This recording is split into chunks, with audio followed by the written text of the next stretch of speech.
পঞ্চম শ্রেণীর গণিত ক্লাসে স্বাগতম। আজকে গণিত বইয়ের 13 পৃষ্ঠা 9 নং অঙ্কের সমাধান করব। প্রথমে আমরা প্রশ্নটি পড়ে নিই।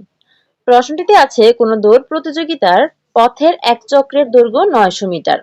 একজন দৌড়বিদ কততম বারে 10,000 মিটার পথ অতিক্রম করবে? উত্তর ক্রমবাচক সংখ্যায় লিখো। তো প্রশ্নটা আমরা প্রথমে ভালো করে বুঝবো, তারপর উত্তর করা শুরু করব। বলেছে যে দৌড় প্রতিযোগিতার পথের চক্রের দৈর্ঘ্য 900 মিটার। মানে এই যে একটা দৌড় প্রতিযোগিতার পথের চক্র দেওয়া আছে, মনে করো এই চক্রটার দৈর্ঘ্য হচ্ছে দেওয়া আছে কতটুকু? 900 মিটার।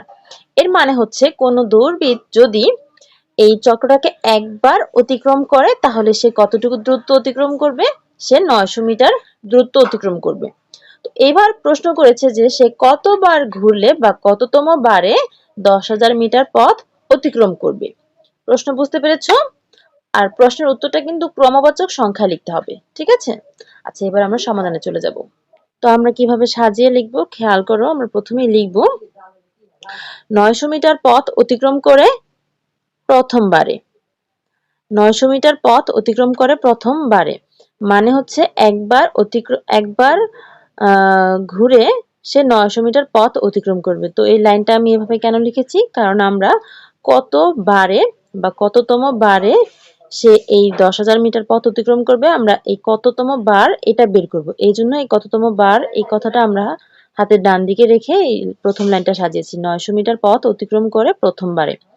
এবার আমরা একের জন্য হিসাব করব। 1 মিটার পথ অতিক্রম করে আরো কম বারে 1 কে এই যে এই 900 দিয়ে ভাগ। এরপর আমরা আমাদের যে সংখ্যাটা দেওয়া আছে 10,000 মিটার, 10,000 মিটারের জন্য বের করব। 10,000 মিটার পথ অতিক্রম করে এখন এই যে 1/900 এই পুরো সংখ্যাটা এখানে লিখব, সাথে গুণ হবে হচ্ছে 10,000। ঠিক আছে? এই যে লিখেছি। আচ্ছা, 1 গুণ 10,000 ভাগ হচ্ছে 900। এখন এখানে আমরা এই যে 1 কে যদি 10,000 দিয়ে গুণ করি তাহলে লবে হবে 10,000 আর হরে হচ্ছে 900। তার মানে 10,000 কে 900 দিয়ে আমরা এখানে ভাগ করব। তো ভাগ করে দেখি ফলাফল কি হয়। দেখো আমরা ভাগ করেছি। এখানে 10,000 কে 900 দিয়ে ভাগ করতে গেলে 1,000 এর মধ্যে 900 যায় একবার। তাহলে 900 একে 900 বিয়োগ করলে থাকে 100। এবার এই উপরের এই শূন্যটাকে নামিয়ে নিয়ে আসলাম, আবারও হলো কত? 1,000। আবারও 1,000 এর মধ্যে 900 যায় একবার। 900 একে 900, এরপরে বিয়োগ করলে হয় 100। তাহলে 100 হচ্ছে ভাগশেষ আর ভাগফল হচ্ছে 11। এটা আমরা লিখব ভাগফল হচ্ছে 11 আর ভাগশেষ হচ্ছে 100। তার মানে কি?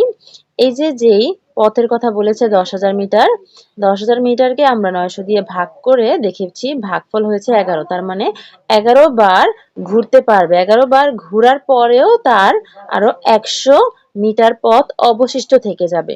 যেহেতু 100 অবশিষ্ট রয়েছে, ভাগশেষ রয়েছে, তাই 100 মিটার পথ আরো অবশিষ্ট রয়ে যাবে। তাহলে 100 মিটার পথ যদি অতিক্রম করতে চায় তাহলে তো তাকে আরো একবার দৌড়াতে হবে, তাই না? তাই আমরা এইভাবে লিখবো, অর্থাৎ 11তম বার ঘোরার পরেও তার কি হয়েছে? এই যে 11 যেহেতু ভাগফল এসেছে, তাই 11তম বার ঘোরার পরেও তার 100 মিটার পথ বাকি থাকবে। তাই ওই 10,000 মিটার যদি পুরা করতে হয় তাহলে কি তাকে আরো একবার ঘোরা শুরু করতে হবে, তাই না? তাহলে 11 এর সাথে 1 যোগ করব আমরা। সুতরাং 11 যোগ 1 সমান 12তম বারে ঘোরার সময় তার 10,000 মিটার পথটা কি অতিক্রম হবে। ঠিক আছে? তো উত্তর আমরা পেয়ে গেছি। উত্তর হচ্ছে 12তম বারে। এই ছিল 9 নং এ। আশা করি বুঝতে পেরেছো। আল্লাহ হাফেজ।